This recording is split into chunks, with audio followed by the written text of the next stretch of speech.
جناب خانسالار، جناب خانسالار، جناب خانسالار، آمون نگهدار آپوپیس باشد. درود بر کیمونی کاهن، جانشین جناب آنخماهو. آمون عبادات شما را بپذیرد. من همیشه گفتم که آپوپیس به عکس اربابش آمنهوتپ سوم مرد با ایمانی است. ایمان من کجا؟ جناب آمنهوتپ کجا؟ فرمانروا خود دارای مقام نیمه خدایی است. چگونه میتواند بی ایمان باشد؟ هم او بی ایمان است، هم پوتیفار عزیز مصر.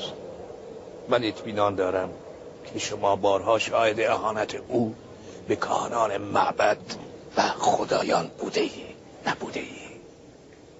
چرا بودم، اما خدایان مجازن هر گونه که خواستن با یکی دیگر سخن بگویند. این نشانه بی ایمانی نیست، آنها با ما فرق دارند. خدایان حتی مجازن یکدیگر را نابود کنند؟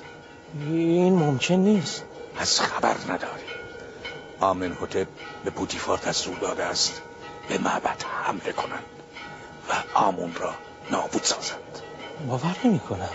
نه، باور نمی کنم. جناب آمنهوتپ هیچگاه چنین دستوری نمی دهند. آنخماهو کاهن اعظم که دروغ نمیگوید.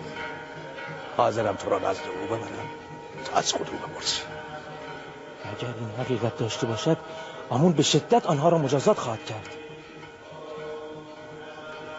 فعلا که پوتیفار را مجازات کرده است، نوبت آمنهوتپ هم خواهد رسید. ماجرای رسوایی زلیخا همسر پوتیفار را با یک غلام بیگانه که شنیده ای؟ یعنی پوتیفار و همسرش به نفرین آمون گرفتار شده اند؟ تردید نکن، این ماجرا به شدت بر آبرو و اعتبار پوتیفار در نزد مردم لطمه زده است. اگر مایل هستی تو را نزد آنخماهو کاهن اعظم ببرم. این نهایت آرزوی من است، حتما خواهم آمد. بسیار خوب. فعلا که جناب آنخماهو نیستم، به محض اینکه تشریف فرما شدم تو را نزد ایشان خواهم بود.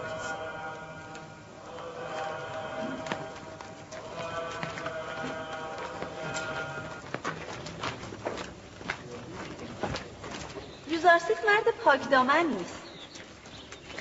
من شنیدم زلیخا مدتها به اون نظر داشته و بارها از او تقاضای مراوده کرده است، اما یوزارسیف سر باز زده،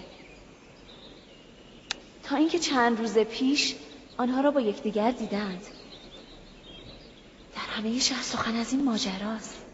یک اشراف زاده، دومین زن سرزمین مصر، چگونه توانسته چون این خیانتی را مرتکب شوند؟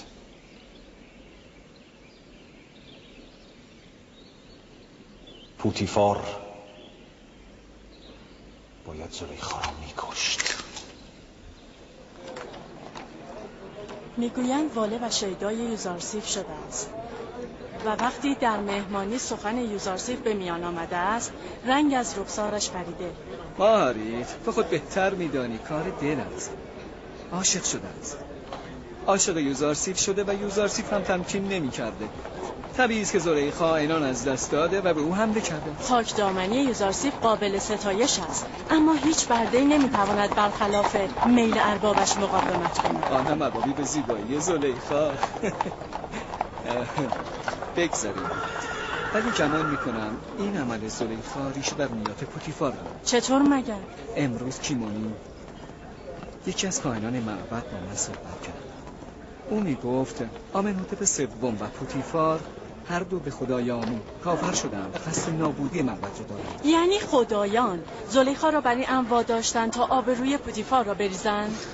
من هم مثل تو باور نکردم، اما قرار شد با کیمونی نزد آنخماهو کاهن بزرگ معبد برویم و از او این مطلب رو بشنویم. حال تو به خانه برو، من باید به قصد بازگردم. برو.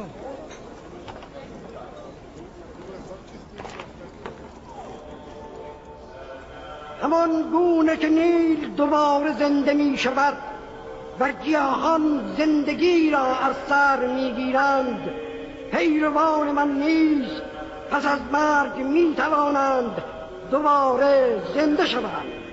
این از فرامین من است. اجساد خود را مومیایی کنید تا زندگی شما ادامه یابد و با مرگ رشته حیات شما قطع نشود. آیا ندیده اید که اجساد شما را در خاک خوش هزاران سال سالم نگه می‌دارم؟ این اراده من در خصوص بندگانی است که مرا خوشنود کنند، مرا با نزولات خود خوشنود کنند، معبد مرا آکنده از هدایای گرانبها کنید تا شما را در جهان پس از مرگ جاودانه سازم. گیجی هوتی، من آمون را خدای خدایان نگاه‌های مردد را می‌بینم و تردید و بی‌ایمانی را در نگاه شما می‌خوانم. امروز تو را می‌بخشم، اما از این پس نگاه پنهان به دزدانی تو پاداشی جز مرگ ندارم. پوزش می‌طلبم، مرا عفو کنید. از آمون خدای خدایان پوزش می‌طلبم. مرا ببخشید، مرا ببخشید، مرا عفو کنید. من همه شما را برکت داده حیات جاودانه می‌بخشم. از حضور شما به استراحتگاه خود می‌روم تا رنج هدایت و حمایت بندگان را با استراحت هستن به در کرده و خود را برای هدایت بندگان و تدبیر امور هستی در روز دیگر آماده کنم.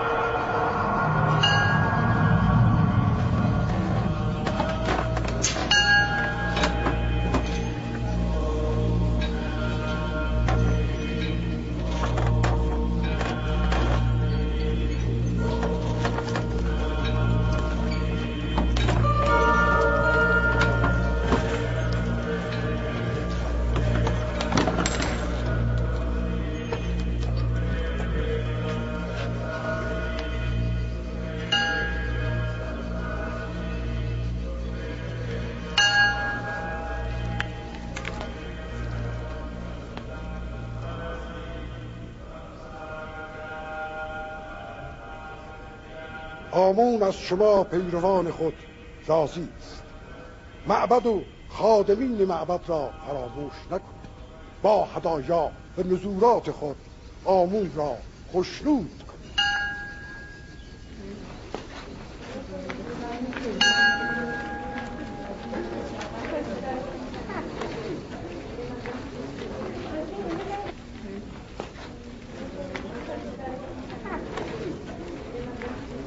عالی جناب، با آپوکیس خانسالار آمنحتپ سوم صحبت کرد. درباره بی‌ایمانی آمنحتپ و پوتیفار گفتم، اما او باور نکرد. به او قول دادم تا او را به محضر شما بیاورم تا حقیقت را از زبان شما بشنود. حتما او را بیاور. آمنحتپ باید مجازات شود و تومار این خاندان از تاریخ مصر برچیده شود. حتما او را بیاور. پوتیفار که به نفرین آمون دچار شده، آمنحتپ نیز باید بشود. اطاعت عالی جناب. پس عالی جناب آنخماهو از ماجرای یوزارسیب و زلیخا خبر دارند؟ آره، از پادیمون شنیده بودم. اگرچه عمل زلیخا برای معبد آمون ننگ است و زلیخا باید پاسخگوی این فضاحت باشد، اما در این حادثه پوتیفار نباید جان سالم به در ببرد. پس از سقوط اعتبار پوتیفار نوبت آمنحتپ است. با از میان بردن آمنحتپ آمون دیگر مشکلی نخواهد داشت. این ماجرا را در همه شهر پراکنده کنید. پوتیفار باید رسوا شد. مردم باید او را بشناسند. بگویید سمبل قدرت مصر یعنی پوتیفار یک بیگانه را بر امور قصر خود حتی بر همسرش مسلط کرد. او را با همسرش دیده اما سکوت کرده. کسی که بیگانه ای را در قصر خود حاکم کند از کجا که بیگانگان را در مملکت خود مسلط نکند؟ بگویید پیشکار پوتیفار یک کافر است. بگویید آمنحتپ و پوتیفار میخواهند معبد آمون و خدای آمون را نابود کنند. مردم را باید بر علیه این حکومت بشورانند. پوتیفار خبر دهید، من فردا برای بررسی این ماجرا به قصر او خواهم رفت. اطاعت کنید جناب. پوتیفار باید بهاش مخالفت خود به آمون را بپردازد. از حوادث بیرون از این اتاق اطلاع دارید؟ چطور؟ اتفاقی افتاده؟ ماجرای شما و یوزارسیف نه تنها در قصر بلکه در همه شهر شایع شده. جز به جز ماجرا را همه میدانند. از کجا؟ توسط چه کسی؟ اگر بدونم کاری که بوده نابودش میکنم. چه میدانم؟ ماجرایی که بیش از 2 شاهد داشته باشد محال است مهار شود. من منتظر این روز بودم. حدس میزدم از طریق شاهدان آن شب برملا شود. تاما و تیامنی، سیتینن، یوزارسیف. یوزارسیف را تردید دارم. اما همینان خبر را نقل کردند. خبر دهان به دهان همه شهر را پر کرده است. نقل همه مجالس شده. همه شما را زنی بلهوس و سبکسر می‌دانند. آنان که خود شهره شهر بودند و داستان هرزگیشان نقل هر کوی و برزن بود، حالا دم از عفت میزنند و زلیخا را سبکسر می‌دانند. تشت رسوایی آنان که از بام بر زمین نیفتاده. بدیهی است که با آبروی ریخته زلیخا چهره زشت خود را تطهیر. چهره آنان را آنچنان به خود و همه مردم شهر بنمایانم که از شرم هیچگاه سر بر نیاورند. ثابت میکنم که اگر هر یک از آنان به جای من بودند فضاحتی بدتر از این به بار میآوردند. خبر حتی به آنخما و کاهن بزرگ هم رسیده. میگویند او بسیار خشمگین است. خدایان به من رحم کنند. حتم دارم و برای تحقیر و مؤاخذه من به اینجا خواهد آمد. درست فهمیدید. همین امروز عالی جناب آنخما به اینجا می آید. با او چگونه روبرو شوم؟ ای آمون بزرگ یاریم کن.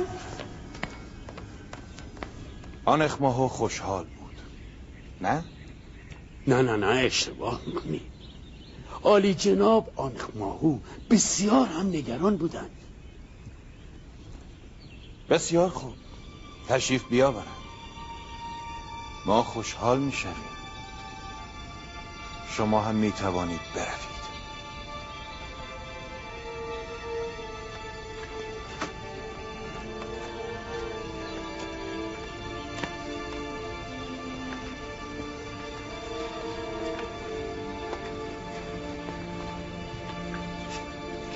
من که دشمن ارباب معابد و مخالف خودکامگی های آنخماهو هستم، حالا باید او را به قصر خود بپذیرم و نیش و کنایه هایش را تحمل کنم. اگر نبود اشتفافم به تو به شدت مجازات می شدی. اگر فقط همسرم بودی به دست دشخی می سپردمت. اما چه کنم که تو همسر آمون نیز هستی. قصد خیانت به آمون را داشتی. باید برای او قربانی کنی و از پیشگاهش عذر تقصیر بطلبی.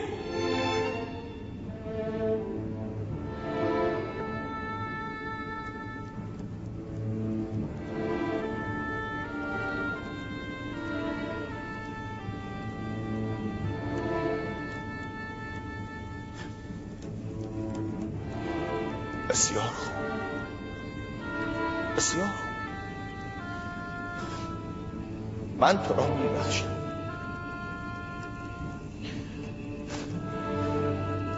امیدوارم که آمون نیز تو را ببخشد.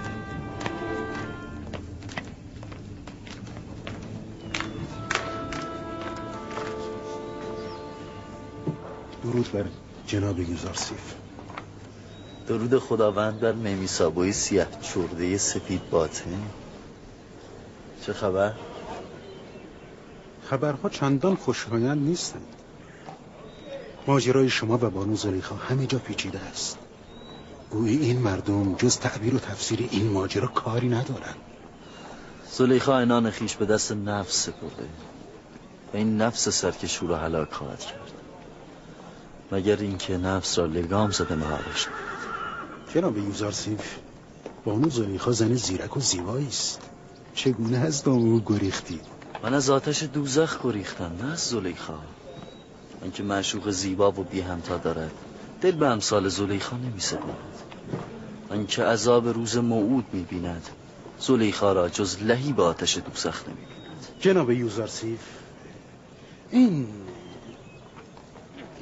ماجرای باز شدن درهای بسته و سخن گفتن کودک، اینها چگونه بود؟ بعضی ها میگویند که شما جادو کرده اید.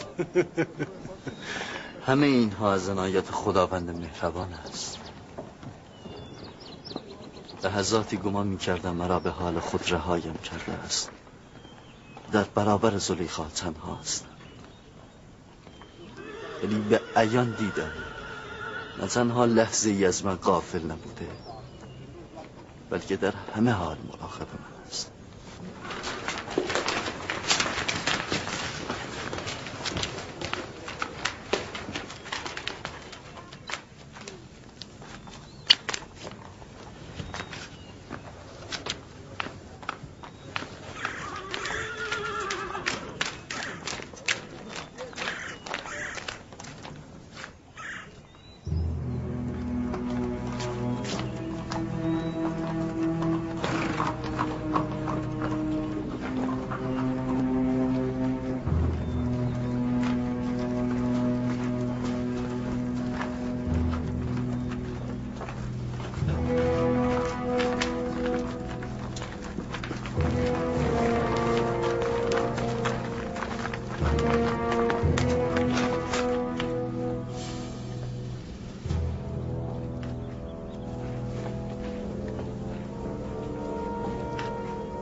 آن جوان گستاخ کیست که تعظیم نکرده است؟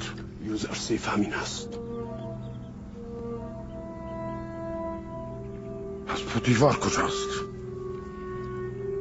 شما به معبد تشریف ببرید، همینک می آید. عالی جناب.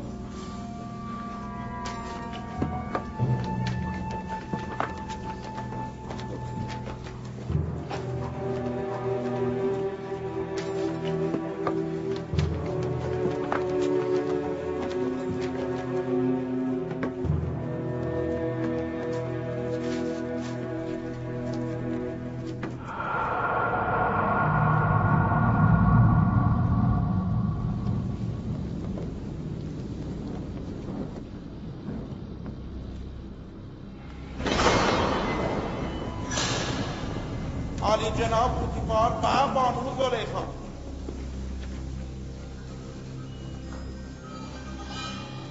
چه شده جناب آنخماهو؟ کاهن اعظم سرزمین مصر قدم به معبد محقر قصر ما گذاشتند.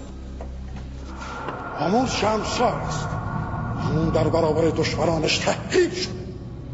زلیخا، تو الهه معبد آمون و از همسران بزرگترین خدای مصر هستی. این چه رنگی است که به بار آوردی؟ چرا حرمت آمون را نگه نداشتی؟ شما به جوانی دل بستید که دشمنان آمون است و بارها و بارها با کاهنان معبد مخالفت و نزاع داشته. شما با تسلیم خود به بیگانه‌ای که معلوم نیست چه خدایی دارد آموند را در برابر خدای بیگانه تحقیر کرده اید. گمان میکنید ما کاهنان معبد آمون میتوانیم این ننگ را تحمل کنیم؟ اگر همسر بوتیفار عزیز مصر نبودی باید به شدت مجازات میشد.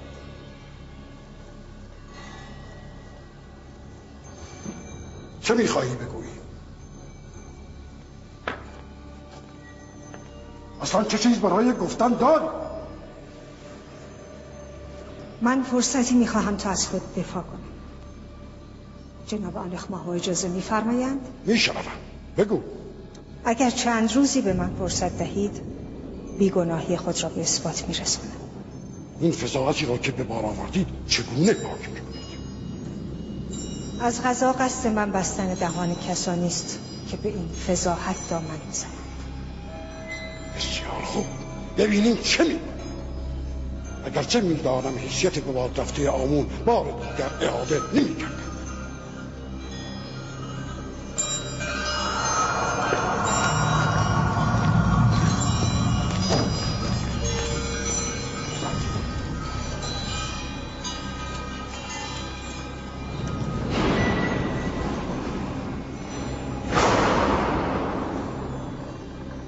زهر تلخیناک آنخ ماهو با نیش و کنایه به جانم ریخت، تو به دستش دادی. وگرنه او و پادیامون کوچکتر از آنند که به در خانه من حتی پاک کنند.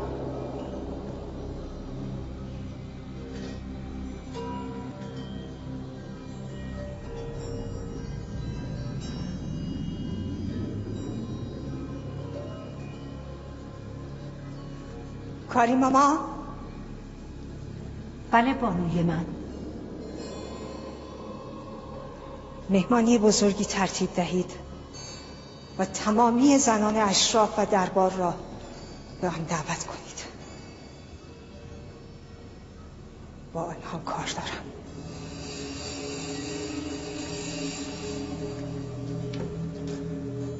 مرا احضار فرمودید. با من امری بود؟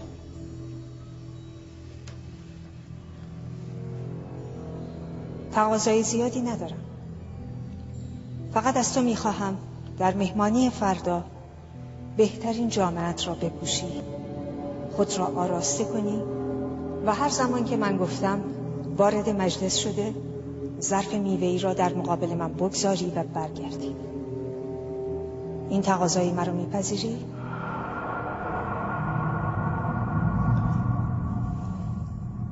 مانعی نیست. هر طور میل شماست. میتوانی بروی.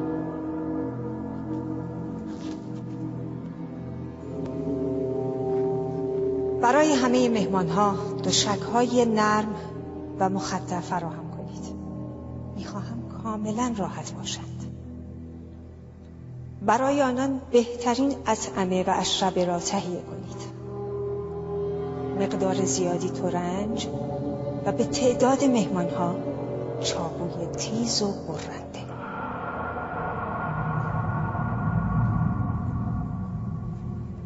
عالی جناب بوتیفار اجازه میدهند؟ چه میخواهی بگو؟ من میخواهم ثابت کنم به آن بدی که شما فکر میکنید نیستم. این فرصت را به من میدهید؟ به جای اینکه گناه خود را موجه جلوه دهی، سعی کن خطای خود را بپذیری و خود را اصلاح کنی. از شما چیز زیادی نمیخواهم. تقاضا دارم فردا دقایقی را در پشت تالار میهمانی بایستید و شاهد حوادثی که رخ میدهد باشید.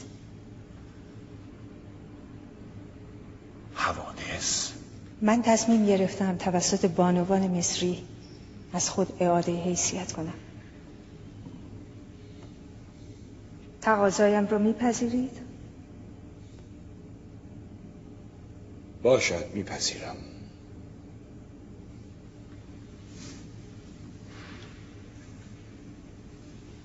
سپاسگزارم.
من ابتدا نمیخواستم این دعوت را بپذیرم.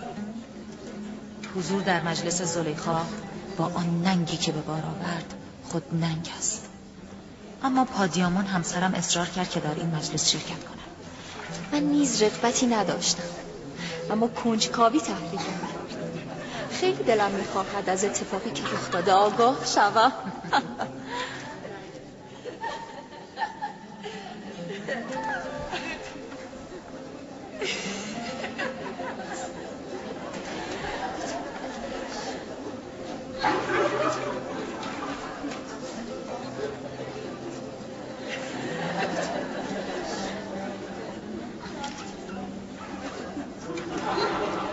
برای دیدن یوزارسیف اینجا آمدم. میخواستم بدانم آنکه این گونه زلیخا را اسیر خود کرده کیست؟ از کجا میدونی یوزارسیف اصلا به این میهمانی بیاید؟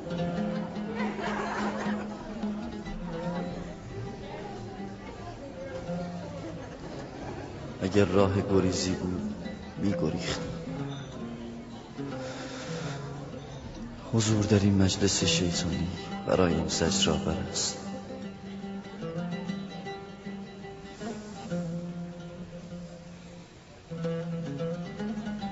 بزرگان و اشرافزادگان مصر، امروز و در این ضیافت تیغ تیز چاقو و پوست نازک ترنج بین ما قضاوت خواهد کرد.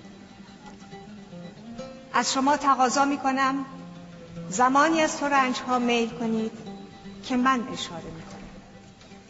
این یک مهمانی مخصوص است. بعداً دلیل آن را خواهید دانست.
مهمانان عزیز، ترنج‌هایتان را میل بدید.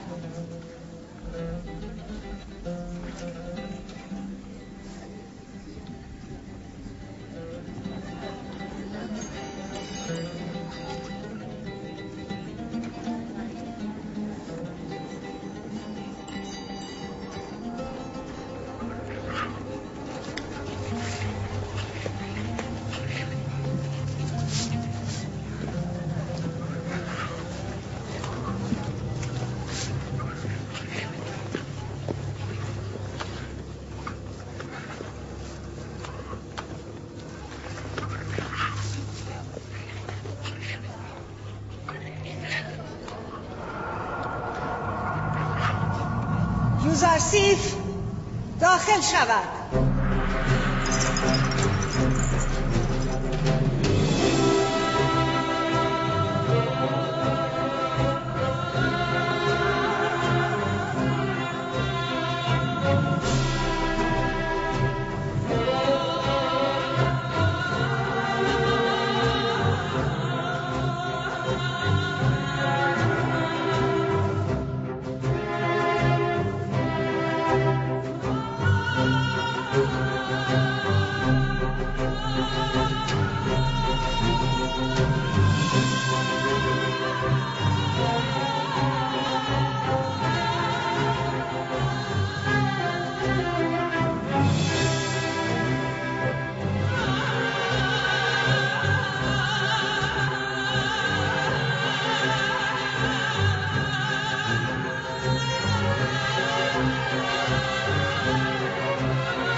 راستی بزرگ و زیباست.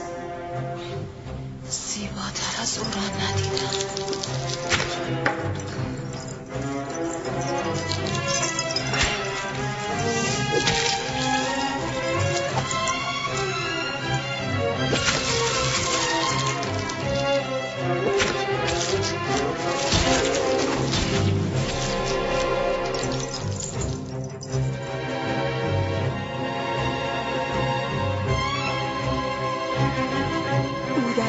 به خدایان میمانست.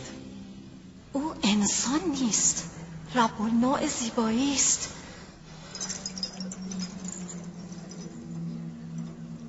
برده‌ای که قصد مراوده با او را داشتم دیدید. من قصد او کردم، اما او پاکدامنی پیشه کرد. شما فقط یک بار او را دیدید و این چنین عنان از کف دادید، اما من هر روز او را می‌بینم. هر روز در پیش چشمان من خودنمایی می‌کند. اگر شما به جای من بودید چه می‌کردید؟ او ملکی است که تجسد زمینی یافته. شاید نمونه‌ای از انوار آسمانی است که بر زمین تابیده. گویی موجودی آسمانی وجود زمینی یافته. شاید یکی از رب النوع هاست که خلقه بشری پوشیده. او از ارباب انواع است. آمده است به زمین تا آدمیان را به پرستش خود وادار کند. به خدایان که زلیخا حق دارد. این یوزارسیف که ما دیدیم یک بشر معمولی نیست. همه اینها یاوه است. او هم بشری است مثل همه ما. حال از شما میپرسم، آیا بار ملامت چنین ملک رخ فرشته خویی را کشیدن خطاست؟ آیا باز هم ملامت هم میکنید و گمراه هم میخوانید؟ نه، اقرار میکنیم که زلیخا معذور است و نمامی ما زنان مصر خطا بوده. همین را میخواستم ثابت کنم. خداوندا همه گناهکاران را هدایت کن و مرا از شر این شیاطین نجات ده. مهمانی امروز به همین منظور بود. می توانید بروید.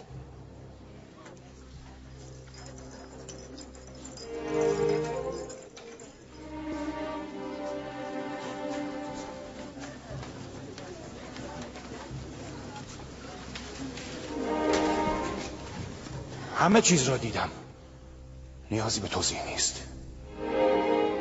تو میخواهی چه نتیجه‌ای بگیری؟ نتیجه برای شما روشن نیست؟ کاملا روشن است. تو میخواهی بدونی چون زنان مصری با دیدن یوزارسیف بی اختیار دستهای خود را بریدند، تو نیز مجازی که خود را تقدیم یوزارسیف کنی. تو عمل خود را با عکس‌العمل زنان خوشگذران و عیاش مصر مقایسه میکنی؟ اینان مثل تو مثل آنان.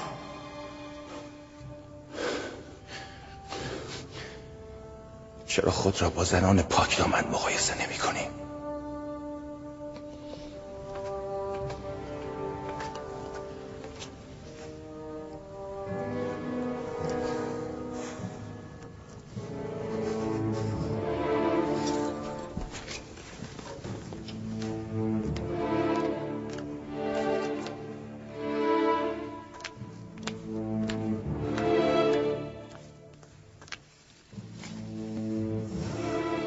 چند تن از زنان مصر را پیدا کنید تا پیام مرا به یوزارسیف برساند.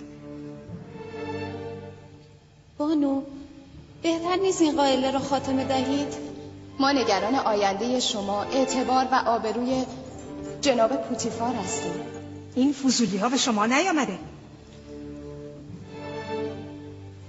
به هر ترتیبی که میتوانید پیام مرا به یوزارسیف برسانید. به او بگویید یا باید در مقابل خواسته های من تسلیم شود یا او را به بند زنجیر کشیده حقیر و ذلیلش خواهم کرد. به او بگویید حال که پرده های شرافت و آبرو دریده، این جنگ را تا انتها ادامه خواهم داد. کدام یک از زنان را برای این مأموریت مناسب می‌دانید بانو؟ من چه می‌دانم؟ هر یک از کسانی که جرأت و شهامت سخن گفتن با یوزارسیف را داشته باشد.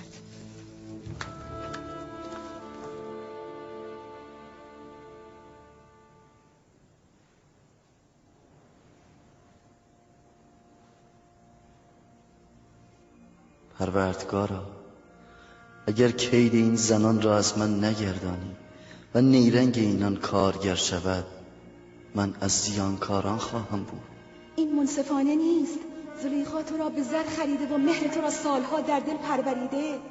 روا نیست که فرمان او را نبری و در حق خود ستم کنی. عاقبت این نافرمانی جز بند و زندان نیست. یقین بدانید که هرگز تسلیم زلیخا نخواهم شد. اگر با او موافقت کنم حق تعالی را مخالفت کنم.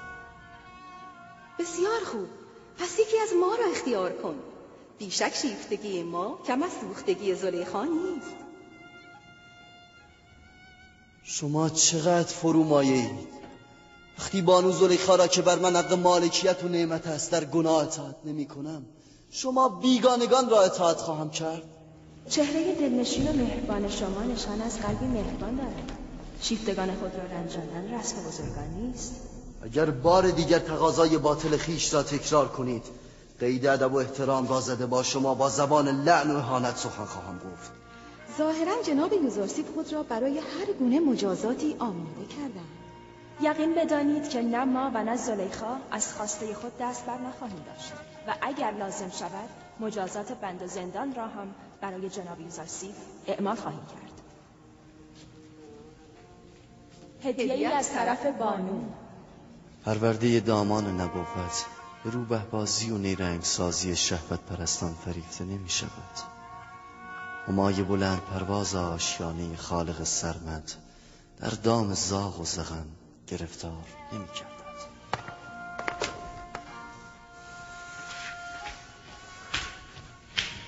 درود بر عالی جناب یوزارسیف.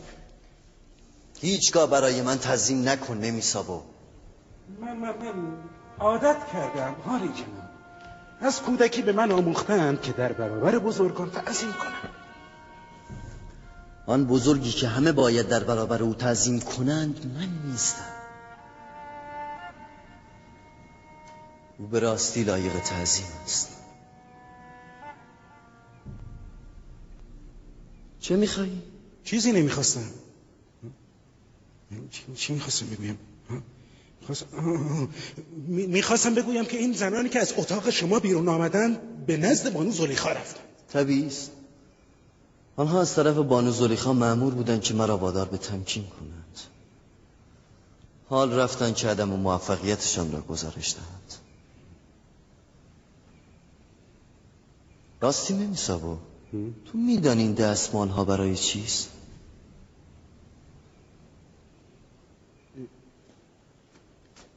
اینها را چرا زیر پا انداخته ایم؟ اینها نشان علاقه است.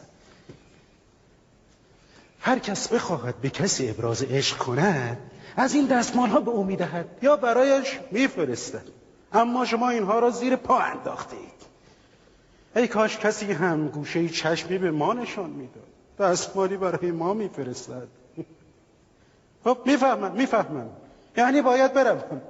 بسیار خوب، حرف زیادی هم نزنم. خب اما عالی جناب، این رسم رفتار با زیبارویان نیست.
به هیچ ترفندی رام نمی شود.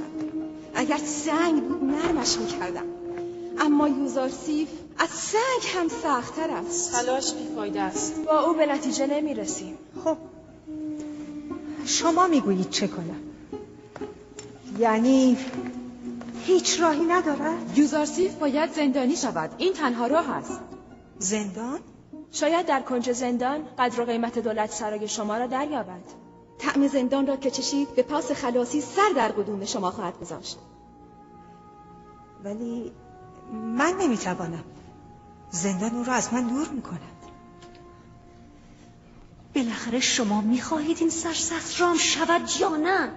این یک تنبیه است. زندانی موقت برای شکستن مقاومت یوزارسیف. زندان غرور او را خواهد شکست. تسلیم که شد آزادش میکنیم. یوزارسیف را به اتاق 7 بخوان.